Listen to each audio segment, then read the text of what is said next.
Le média à la place de CNews ou BFM? Oui ou non? Rendez-vous sur tnt.lemediatv.fr. La vidéo ci-dessous est un extrait d'une émission intitulée Décrypter l'Afrique, produite par moi-même, avec le soutien du média qui la diffuse sur son antenne 24/7, comme le fait également en Afrique et en Europe, la chaîne de télévision Vox Africa, qui la diffuse tous les dimanches à 16h GMT, c'est-à-dire à 16h à Dakar, à 17h à Douala et à 19h heure d'été à Paris. Décrypter l'Afrique est une revue d'actualité politique consacrée au continent africain, avec cette semaine le journaliste et co-présentateur Fabrice Huimot, Jean-François Akanji Kombe, professeur de droit public et citoyen centrafricain engagé, Bernard Houdin, conseiller de l'ancien président ivoirien Laurent Gbagbo, et par la grâce de la visio, Félix Achadé, médecin de formation et militant communiste. Si vous êtes un spectateur du média, passionné ou curieux d'Afrique, vous pouvez voir d'autres extraits de cette émission et d'autres émissions sur la chaîne YouTube de Décrypter l'Afrique, une chaîne YouTube dont vous pourrez voir le lien en description de cette vidéo.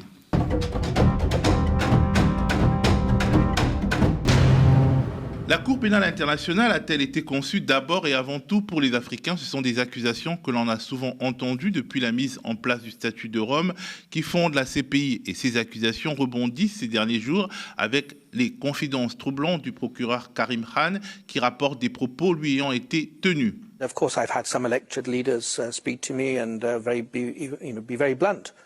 This court is built for Africa and for thugs like Putin, was what one senior leader told me. We don't view it like that. This court is the legacy of Nuremberg. This court is a sad indictment of humanity. This court should be the triumph of law over power and brute force. Grab what you can, take what you want, do what you will. And we're going to simply be, we're not going to be dissuaded by threats or any other activities, because in the end we have to fulfill our responsibilities as prosecutors, as the men and women of the office, as judges, as the registry. On se souvient qu'en 20 ans d'existence, plus de 20 ans d'existence d'ailleurs, la CPI a jugé essentiellement des Africains, ce qui avait d'ailleurs amené certains États, dont l'Afrique du Sud, à annoncer en 2017 qu'ils se retiraient de ces instances. L'Union africaine encourage ses membres à un retrait collectif de la Cour pénale internationale CPI, considérée par de nombreux pays du continent comme institution partiale. Mais la décision prise par les dirigeants africains lors d'une session à huis clos lors du récent sommet de l'Union africaine en Éthiopie n'est pas juridiquement contraignante. Retrait individuel ou collectif, le débat sur la CPI a énormément divisé les pays du continent au sujet des modalités du retrait.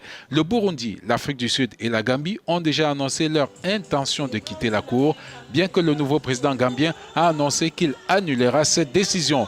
Plusieurs pays du continent, conduits par le Nigeria et le Sénégal, sont toutefois favorables au maintien des pays africains au sein de la CPI. Finalement, l'Afrique du Sud est demeurée au sein de la CPI et mène la guérilla diplomatique contre Israël sur la scène internationale. Bernard, tu es conseiller de l'ancien président Laurent Gbagbo, arrêté, transféré à la CPI, jugé puis acquitté dans une procédure extrêmement longue qu'il a tenu éloigné de son pays pendant près de 10 ans. J'imagine que tu as bu du petit lait quand tu as entendu Karim Khan. La CPI a-t-elle été conçue comme un outil de domestication des Africains et au fond a-t-elle échappé à ses créateurs avec cette procédure visant des dirigeants palestiniens et israéliens? J'ai pas bu du petit lait, mais j'ai été très gêné par ce que j'ai entendu, parce que pendant 7 ans, j'ai suivi le président Gbagbo à la Cour pénale, j'ai suivi tout le procès, je l'ai assisté en prison en très nombreuses occasions, et d'ailleurs, à l'époque, quand on allait visiter les détenus comme Gbagbo ou comme Blé Goudé, les seuls autres détenus que j'ai pu croiser, c'était Bamba, le brave Jean-Pierre Bamba, ex-vice-président du Congo, Kinshasa, le brave Germain Katanga, qui fut un certain temps, comme l'a dit le président Gbagbo, leur cuisinier, et quelques autres Africains, en particulier un Malien qui était accusé d'avoir détruit des statues dans Tombouctou à une certaine époque. Mais ça ramène sur le devant de la scène cette affaire du président Gbagbo, parce que On a dit pendant des années et des années que le président Gbagbo n'avait rien à faire à La Haye, que d'abord il n'avait rien à y faire pour des raisons juridiques. La Cour pénale internationale, et le statut de Rome le dit clairement, ne peut s'appliquer qu'à des gens qui font partie d'États qui ont signé le statut. La Côte d'Ivoire ne l'avait pas signé. D'ailleurs, ça posera la question ensuite pour Netanyahou. Ensuite, le dossier qui a été monté à l'époque était un dossier d'une fragilité absolue que même la chambre préliminaire de la Cour, en 2013, avait trouvé tellement faible qu'elle allait libérer Gbagbo. Et grâce à des emails que s'étaient procurés les gens de Mediapart à l'époque, on avait pu voir que l'ancien procureur Ocampo, qui avait monté tout ce dossier de façon très factice, avec Ouattara et Sarkozy. Ouattara, le président ivoirien actuel. Le président actuel avait obtenu quelques jours avant la décision prévue de la chambre préliminaire, dans une discussion reprise dans un mail avec une Française qui était à l'ONU à l'époque, qui s'appelait Béatrice Le Frappert du LN, qui était à la division de la délégation française de l'ONU, et qui avait été pendant 4 ans l'assistante d'Ocampo auparavant, qui lui explique Gbagbo va être libéré dans 48 heures ou dans 72 heures. Et il dit c'est pas possible. Il est avocat à New York, il n'est plus du tout à la Cour.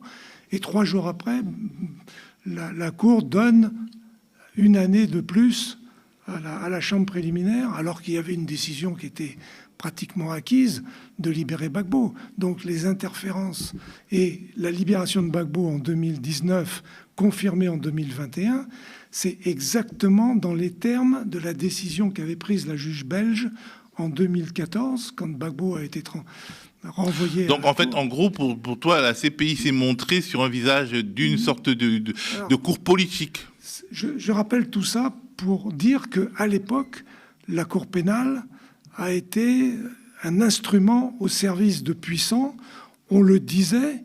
Aujourd'hui, Karim Khan vient de le confirmer au micro d'Amanpour sur CNN, qu'il avait eu des pressions dans ce sens-là, en lui expliquant qu'en fait, la Cour, c'était un instrument pour les Africains et éventuellement des voyous, des thugs en anglais. Poutine.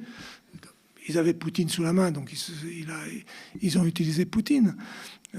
Mais la Cour pénale n'est pas simplement cet instrument qui a servi de façon déraisonnable et illégale contre Gbagbo.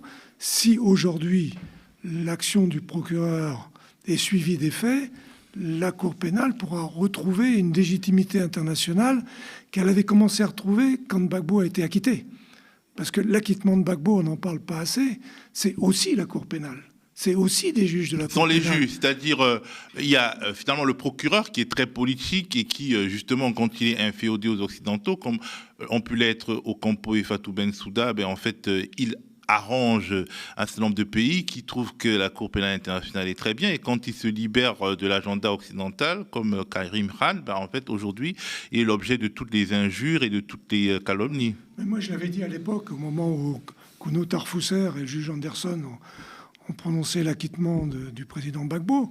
Ensuite, quand le juge, qui était également, à l'époque, il présidait la chambre d'appel, mais il était aussi président de la CPI. Le juge nigérian Chile Eboué Osoji, lui aussi avait redonné un éclair à la Cour et un certain lustre, parce qu'ils avaient pris des décisions. Et d'ailleurs, l'adjoint dans la chambre d'appel, le numéro 2, était le Polonais qui, quelques jours après, devient président de la Cour pénale. Donc ce sont des gens du plus haut niveau de la Cour qui ont pris ce type de décision. Bon, la libération de Gbagbo n'aidait pas le narratif de la communauté internationale, entre guillemets, qui l'avait envoyé là. Donc il y a eu peu d'échos internationaux. Les journaux mainstream ont fait peu état. Mais sur la jurisprudence, ça a joué. Sur la jurisprudence, ça a joué. Sur le fond, ça va jouer. Et aujourd'hui, ça va peut-être servir pour la suite. Et on va en parler ensuite, je pense, cette décision sur l'Israël et la Palestine. Mais déjà, je pense que la Cour pénale revient au centre du débat. Alors, Jean-François Kandji-Combé, est-ce que le statut de Rome n'avait pas des vices dès sa conception, notamment en donnant une importance forte aux procureurs et en donnant finalement en empêchant aux victimes de porter plainte directement? Elles ne peuvent que déposer des dossiers et ces dossiers, les suites ne sont pas très transparentes et le procureur finalement, comme tous les procureurs, étant très politique, est-ce que finalement c'est pas le statut de Rome qui pose problème, ou alors c'est juste quelque chose qui est en cours d'amélioration? Alors, vraiment, j'ai écouté avec beaucoup d'attention ce qui vient d'être dit et qui éclaire en fait, qui éclaire de façon très très précise et très pertinente l'institution de la justice internationale pénale. Vous demandez si le ver n'était pas déjà dans le fruit au moment de l'adoption du statut de Rome. Je dirais que oui. Je dirais que oui, le ver était déjà dans le fruit, mais c'est presque, je dirais, de façon logique et nécessaire. Revenons un peu dans nos États. Lorsqu'il y a, sur les questions pénales, il y a ce qu'on appelle les instructions de politique pénale qui viennent généralement du ministre de la Justice, savez-vous? Et donc, ce qui veut dire que les poursuites pénales, il y a des éléments de politique pénale qui président aux poursuites pénales. La première, le manque en ce qui concerne la Cour pénale internationale, c'est que précisément, vous n'avez pas, puisque ce n'est pas une société internationale intégrée, nous n'avons pas un ministre de la Justice, nous n'avons pas une autorité qui puisse dire quelle est la politique pénale à tel moment, il y a opportunité à poursuivre tel ou tel crime, à poursuivre telle ou telle infraction, etc. Nous n'avons pas cela dans la communauté internationale et ceci, c'est sans doute la tare originelle. Et cette tare-là fait que il n'y a presque rien de nouveau sous le soleil. La justice internationale pénale souffre encore depuis l'origine, c'est-à-dire depuis les procès de Nuremberg, d'être la justice du plus fort. Les procès de Nuremberg, c'était les vainqueurs contre les vaincus. Et on ne peut pas se dire qu'il n'y avait pas de l'autre côté eu des exactions qui auraient mérité que leurs auteurs puissent passer devant le tribunal de Nuremberg ou de Tokyo. Hiroshima et de Nagasaki, des crimes contre l'humanité abjects voilà. commis par les Américains. Donc il y a déjà ça comme tare originelle, et il y a ce que vous avez très très bien expliqué tout à l'heure, c'est-à-dire avec la Cour pénale internationale, le fait nous avons un acte juridique qui est le statut de Rome, qui est un acte qui a été négocié de haute lutte et où il y a eu la participation de la société civile, une participation fondamentale de la société civile pour donner ce résultat-là. Maintenant, il y a la pratique. Il y a la pratique et les interférences qui ont été signalées tout à l'heure qui posent problème et qui, dans une société internationale telle qu'elle est configurée aujourd'hui, sont difficilement appréhendables et en même temps, il y a une soif de justice, peut-être que nous reviendrons là-dessus, mais aujourd'hui, pour ce que vous abordez, il y a aussi ce qui relève de la responsabilité de nos États. Il se trouve que le statut de Rome, c'est un traité international.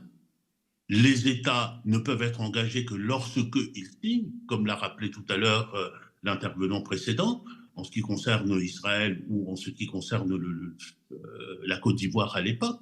Ce sont les États qui librement, et les États africains se sont engagés librement, ont été ratifiés librement.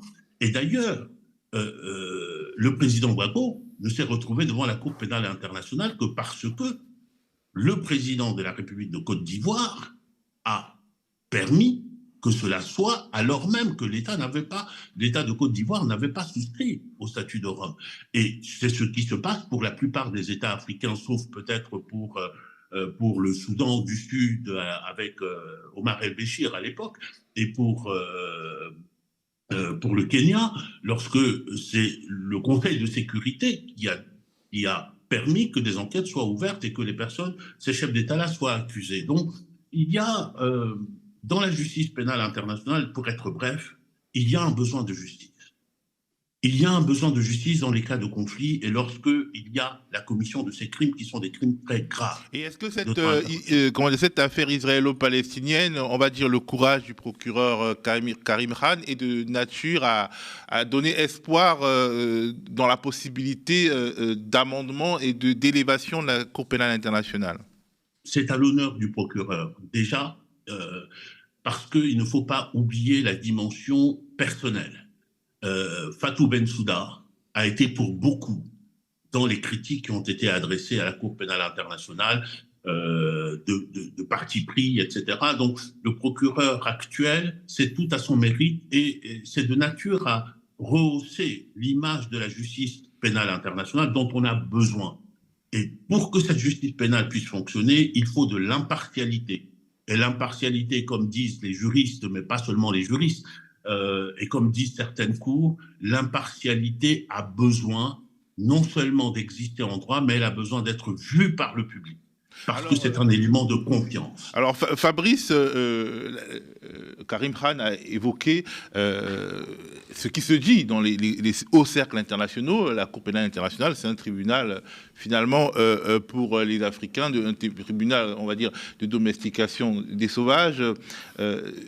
En le faisant, il met un peu le couteau sous la tempe des grandes puissances. C'est-à-dire que si au final, par des manœuvres, Benyamin Netanyahou échappe à une traduction devant la Cour pénale internationale, ça signifierait que c'est vrai et que plus personne n'a plus rien à y faire à la Cour pénale internationale. Oui, rappelons que c'est une requête, donc les mandats d'arrêt en question n'ont pas encore été émis.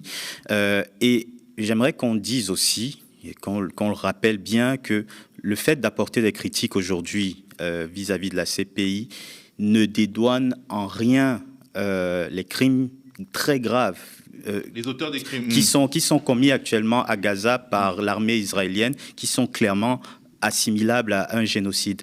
Je veux dire, j'ai besoin de rappeler ça parce que il y a quelques éditorialistes de plateau sur certains médias mainstream qui utilisent ces critiques pour enlever toute crédibilité à la CPI. Le procureur Karim Khan, encore une fois, est très légitime et à encourager dans cette action. Donc j'aimerais le dire parce que 35 000 morts, 15 000 enfants, c'est extrêmement grave et il faut bien dire que la CPI, pour une fois, fait un geste universel et universaliste.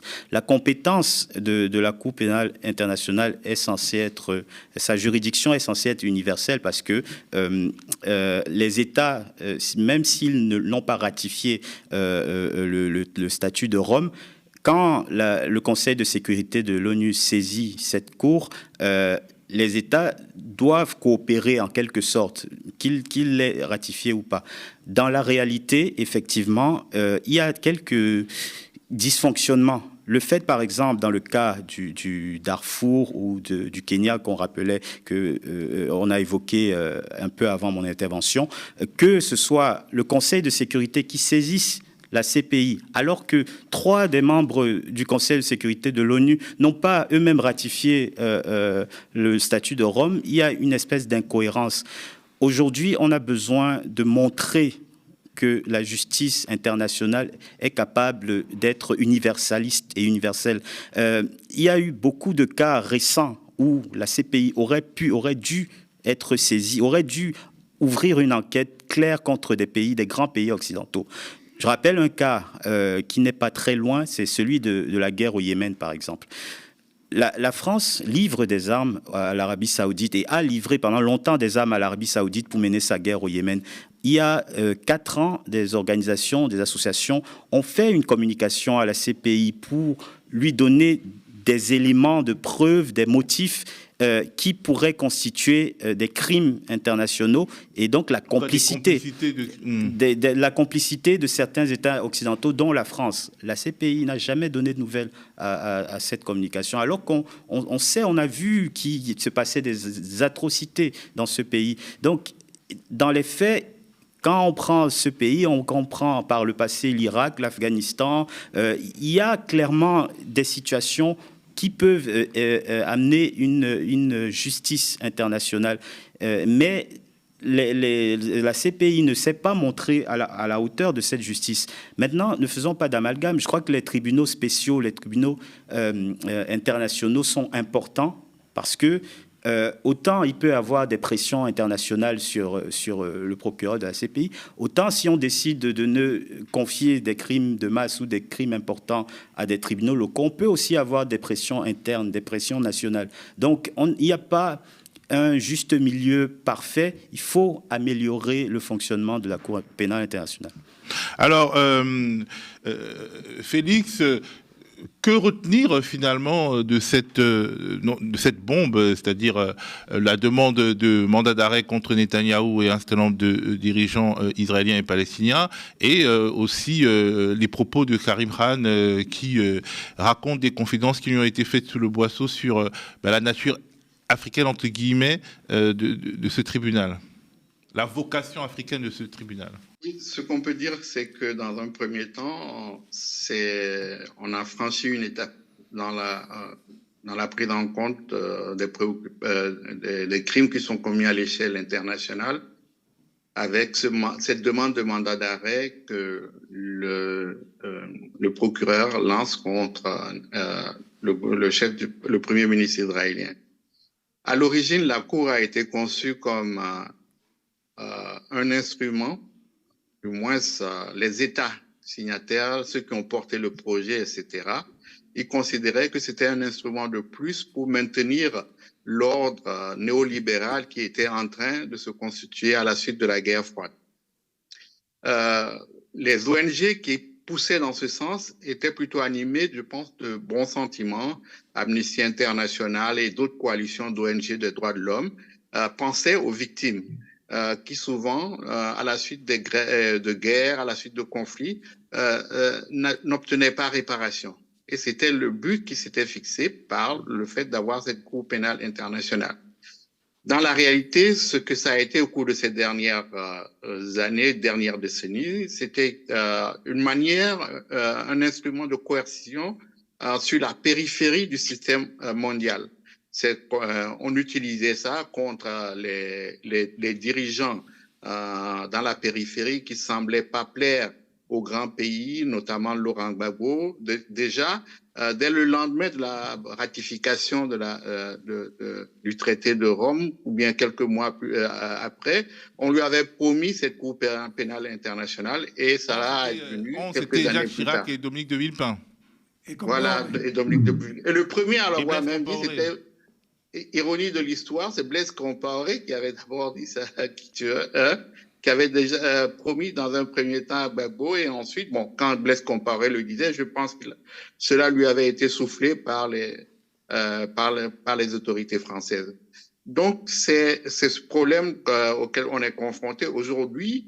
La Cour pénale, pour continuer à avoir un certain niveau de responsabilité, ne pouvait pas rester les bras croisés par rapport à ce qui se passe à Gaza.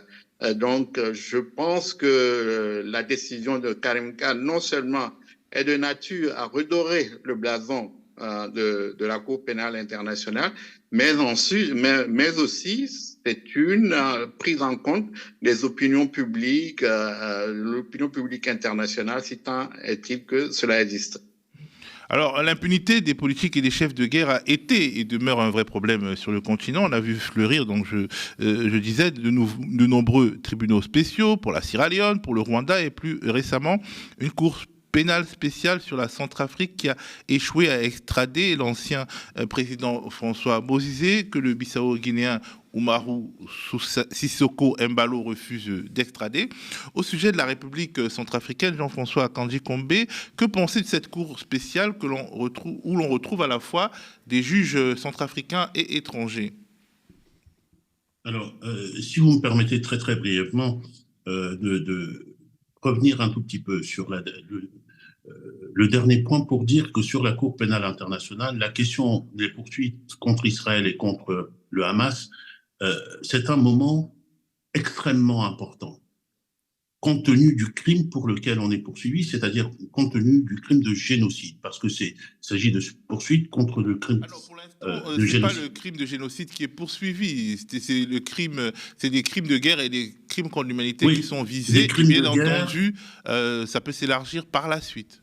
Ça peut s'élargir par la suite, mais précisément, je pense que l'enjeu le plus important, c'est là, se trouve là. Parce que autant sur le crime de guerre et sur les crimes contre l'humanité, on peut faire jouer le fait que l'État en question n'a pas ratifié le statut de Rome.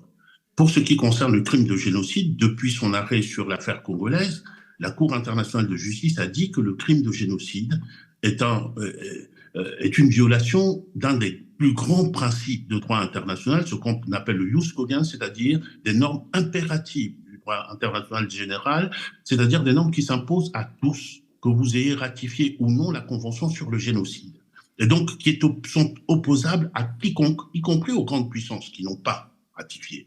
Et donc, tout l'enjeu, me semble-t-il, est peut-être dans le silence du communiqué qui a été fait et dans les potentialités de ce qui va être fait par le procureur. Est-ce qu'il va élargir jusqu'au crime de génocide? Compte tenu, on attend la décision de la Cour internationale de justice, et je pense qu'il y a là un moment très important. Si on élargit là, quel que soit le statut des grandes puissances qui ont voulu échapper à la justice internationale pénale, ce procureur aura réalisé une œuvre fondamentale de justice internationale pénale. Je reviens maintenant sur votre question sur les cours ad hoc, ce qu'on appelle les juridictions mixtes, parce qu'elles sont composées de juges nationaux et de juges internationaux. Il y a la Cour pénale spéciale pour la République centrafricaine qui est censée venir répondre aux besoins de justice sur des actes qui ont été commis depuis 2003. Depuis 2003 jusqu'à ce jour. Et ces cours correspondent à un besoin qui est un besoin légitime. C'est celle de rapprocher la justice des victimes. Parce que lorsqu'une affaire est jugée à La Haye, à la Cour pénale internationale, les victimes sont assez éloignées de cela. Les victimes ont besoin d'écouter, qu'on refasse l'histoire, que les responsables, qu'ils voient les responsables s'expliquer, payer s'ils doivent payer. Et donc ces juridictions ad hoc correspondent à cette envie-là, mais vous avez très très bien évoqué la chose tout à l'heure, c'est que il y a des risques. Il y a le risque d'emprise politique. Et dans le cas centrafricain, vous évoquez tout à l'heure le cas du président Bozizé, dans le cas centrafricain, c'est flagrant. Nous avons une cour pénale qui a été mise en place pour juger des crimes, comme je l'ai dit, depuis 2003. Plusieurs régimes se sont succédés. Il y a eu le régime du président Bozizé, il y a le régime de la Séléka, il y a ensuite la transition, et il y a aujourd'hui le président Touadéra et le gouvernement Touadéra. Or, le propre de tous ces régimes, dans tous ces régimes, il y a eu des fonctionnaires, et notamment des juges, qui ont fait carrière, qui ont été promus. Et ils ont été promus à l'époque de Bozizé, à l'époque de la Séléka.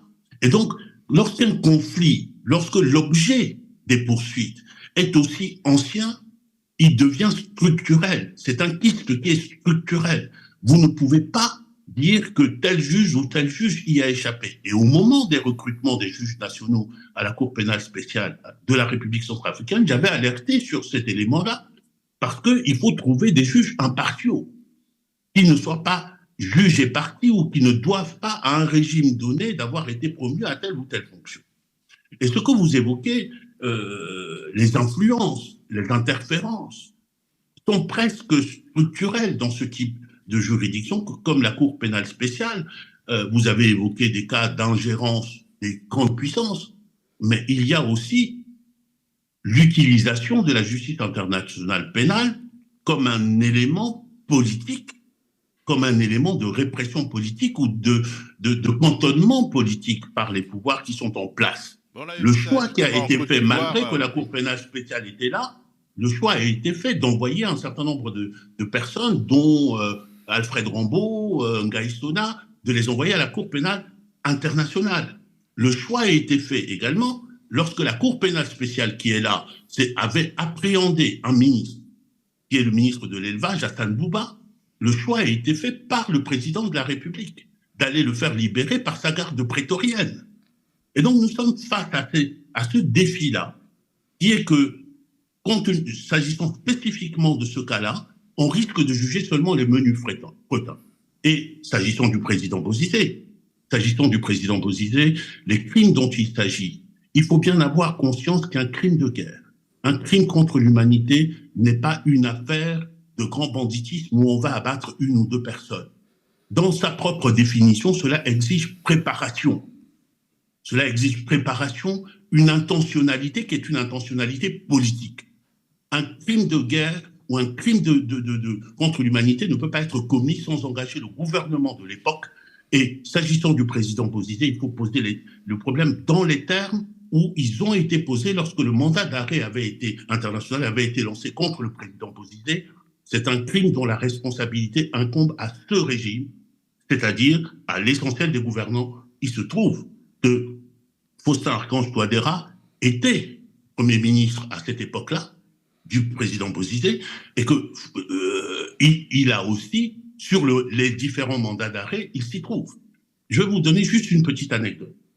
J'étais à Bangui à l'époque, en 2016, lorsque le fils du président Bozizé était revenu, Francis Bozizé, qui était son ministre de la Défense. Il est revenu au pays, il a été arrêté par la MINUSCA et il a été remis aux autorités, c'est-à-dire aux autorités centrafricaines qui étaient gouvernées à l'époque, encore aujourd'hui, par le président Bozizé. Il s'est trouvé que, après quelques flottements, il a été libéré. Par le président Touadéra.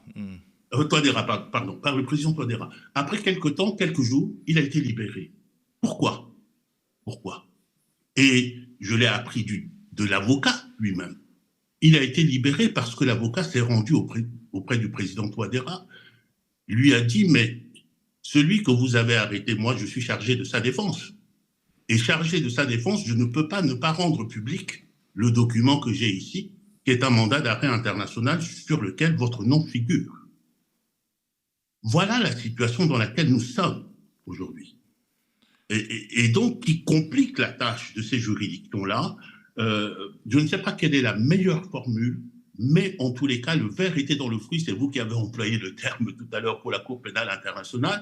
Mais pour ce qui concerne la Cour pénale spéciale de la République centrafricaine, j'avais écrit un ouvrage où je montrais très bien que le verre était dans le fruit, non pas du fait de la création de cette juridiction-là, mais du fait justement des pratiques à la fois de recrutement et des pratiques de politique pénale qui sont suivies, on espère, pour les victimes centrafricaines qui ont besoin de justice de la période de 2003 jusqu'à aujourd'hui. Ce besoin de justice-là, on ne peut pas passer outre parce qu'il n'y aura jamais de paix dans ce pays, pas de réconciliation. S'il n'y a pas justice, si justice ne passe pas parce que depuis 2003, avec les amnisties successives, aucune des victimes n'a pu avoir ce sentiment-là d'apaisement par la justice. On a besoin de cette justice-là. La Cour pénale spéciale était un instrument important de cette justice-là, de la même manière que les juridictions pénales centrafricaines, puisque la Cour pénale spéciale est un élément de la justice centrafricaine. Et donc, mais ceci ne peut se faire que si on se donne les moyens, d'assurer une vraie indépendance de cette justice-là et de donner le moyen politique. Donc voilà, le président Bozizé doit répondre. Nous avons un besoin de réconciliation et de justice dans le pays. Et il faut envisager la chose de manière plus globale. Et si responsabilité il doit y avoir, le chef de l'État actuel ne peut pas y échapper. Alors, les tribunaux spéciaux mis en place ont souvent relevé de la justice des vainqueurs et les exemples que nous donne le professeur Akanji Gombe vont dans ce sens. Bernard, peut-on dire qu'ils ont fait reculer la culture de l'impunité quand on élargit au tribunal international pour Sierra Leone, pour d'autres pays, pour le Rwanda notamment? Est-ce qu'on peut vraiment dire qu'il y a un recul de la culture de l'impunité, notamment ce qu'on voit comme crime, avec ce qu'on voit comme crime dans les Grands Lacs et notamment au Congo? Pour qu'il y ait un recul de la criminalité et de l'impunité, il faut qu'il y ait une vraie justice. Et je rejoins en ce sens le professeur Akanji. Et on a cité tout à l'heure Campaoré. Mais le jour de l'arrestation de Laurent Gbagbo, le 11 avril 2011, M. Ocampo, procureur de la CPI, qui avait vu Ouattara 3 jours avant à Paris, envoie un email au Quai d'Orsay dans lequel il est écrit que Ouattara garde Gbagbo. Gbagbo n'a pas encore été arrêté, mais il faut déjà le garder. Et vu les difficultés liées à la non-signature de la Côte d'Ivoire, de trouver quelqu'un de la région, et il cite Compaoré dans son mail, le 11 avril à 8h du matin. Donc, quelqu'un de la région qui pourrait demander pour activer... voir, parce que c'était une des conditions potentielles pour essayer d'arrêter. Et ça n'a jamais été activé. Compaoré n'a jamais demandé. Et ils ont envoyé Gbagbo sans coup férir à La Haye en novembre 2011, sans demander rien à personne. Mais donc, pour montrer que pour qu'il y ait une justice, il faut que les tribunaux, que les juges soient capables d'une indépendance. Ce qu'ont fait les juges de La Haye quand ils ont libéré Gbagbo, ils ont donné une certaine indépendance. Ils ont redonné un peu d'air frais à la justice internationale. Mais aujourd'hui, tout n'est pas encore très clair. Et il y a encore, malheureusement, dans beaucoup de pays africains, des gens qui ont participé à différentes époques à des gouvernements et qui, d'une façon ou d'une autre, se sont retrouvés potentiellement des justiciables dans certaines affaires, comme il y a actuellement en Centrafrique. Et je terminerai sur Gbagbo, qui a été investi il y a quelques jours comme candidat à la présidentielle en 2025. Ce qui n'est pas notre sujet. C'est pas le sujet, mais ça va l'être un peu, parce que dans son discours, Gbagbo a dit « J'ai été acquitté ». Donc, il y a eu des morts en Côte d'Ivoire, et j'ai été acquitté de ces morts. Pour que le pays se reprenne, que la réconciliation soit définitive, il faut savoir qui a tué ces gens-là. Et je rappelle qu'au moment de l'acquittement de Gbagbo, en appel, quand je disais que le juge polonais Ochowski, je crois, Ochowski est devenu le président de la Chambre, il a rouvert un dossier Côte d'Ivoire qu'il a transmis à une chambre préliminaire. Ce dossier Côte d'Ivoire ne pouvait en rien être un dossier contre Gbagbo ou les pro-Gbagbo. C'était un dossier pour aller chercher, puisque Gbagbo était acquitté, d'aller voir si dans l'autre camp, et on ne va pas faire on va pas avoir besoin de beaucoup de réflexion pour savoir quel était l'autre camp. Et c'est ce qu'a répété Gbagbo l'autre jour. Il a dit, il faut absolument qu'il y ait une justice. Et il dit, même si on sait que ces gens-là, finalement, ils ont commis ces crimes, moi, je ne cherche pas à ce qu'ils aillent en prison, etc. Je cherche juste à savoir qui a fait quoi et comment pour qu'on puisse ensuite passer à autre chose. Alors, c'est ça le vrai problème. Fabrice. La difficulté étant aujourd'hui, avec le cas de Netanyahou, mais aussi l'éventuel cas de Ouattara, qu'il y a vraiment une grande difficulté à mener des enquêtes à cette échelle contre des présidents en exercice.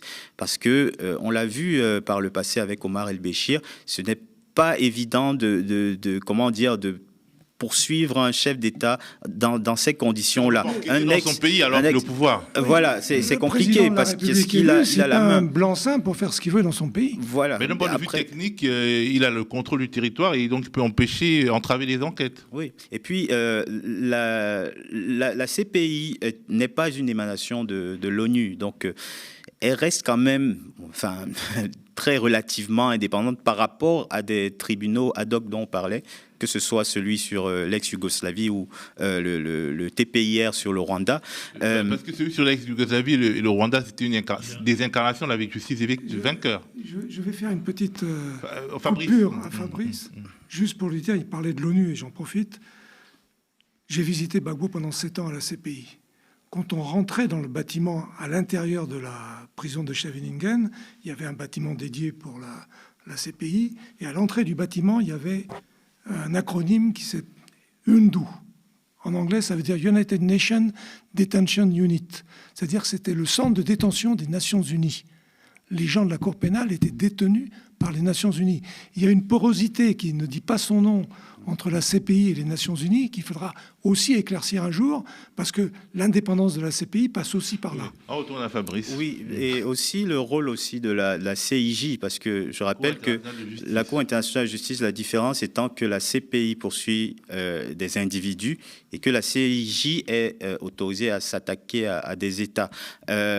Pour donner aussi cette impression, pour rétablir un petit peu le sentiment que la justice internationale peut être équitable, il faut que ces institutions soient libres d'agir, quel que soit le pays. Le problème, c'est que derrière, il y a des intérêts colossaux. On a vu comment Joe Biden est monté au créneau tout de suite pour défendre Netanyahou. Je pense que malheureusement, dans le cas d'Alassane Ouattara, éventuellement, vu les interactions et la proximité qu'il a avec les leaders occidentaux, il y a très peu de chances qu'il soit poursuivi un jour. Alors, le mot de la fin de ce sujet à Félix. Non, je n'ai pas de mot de la fin particulier sur le sujet parce que tout a été dit par les différents camarades. Alors, finalement... Est-ce que je peux dire juste un mot sur la question de l'immunité de chef d'État? Oui. C'est une question qui fait qu'aujourd'hui en Afrique, nous avons des questions à nous poser parce que lorsque les États africains se sont levés contre la CPI, c'était sur ce point-là. Et ils ont adopté un protocole de Malabo pour instituer une justice pénale africaine, mais en rétablissant l'immunité de chef d'État. Et ceci ne peut pas permettre que justice passe compte tenu des crimes dont il s'agit.